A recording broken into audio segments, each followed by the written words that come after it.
അങ്ങനെ ചാമ്പ്യൻസ് ലീഗിൽ നിന്ന് അത്ലറ്റിക്കോ മാഡ്രിഡ് പുറത്തായി. ആർസണലിനോട് 1-0 പൊട്ടി.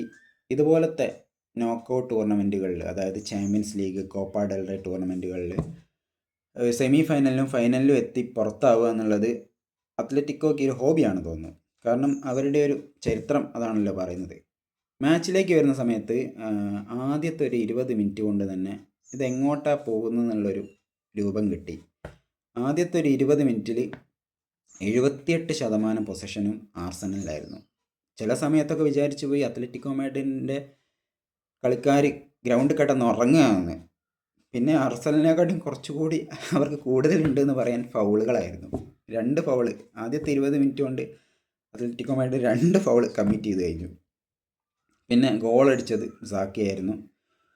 നമ്മുടെ ട്രൊസാർഡിൻ്റെ ഒരു റീബൗണ്ട് സാക്ക ഗോൾ, അത് അത്യാവശ്യം നല്ലൊരു ഗോളായിരുന്നു. പിന്നെ എടുത്തു പറയേണ്ടത് ആർസണലിൻ്റെ ഡിഫൻസ്, കിഡിലൻ ഡിഫൻസ് ആയിരുന്നു. അതിൽ മെയിനായിട്ട് എടുത്തു പറയേണ്ട ഒരു പേര് കാലഫിയോറി. പിന്നെ കിഡിലൻ കളിയായിരുന്നു. കാലഫിയോറി അറ്റാക്കിങ്ങിലും നല്ല കളി കളിച്ചിരുന്നു.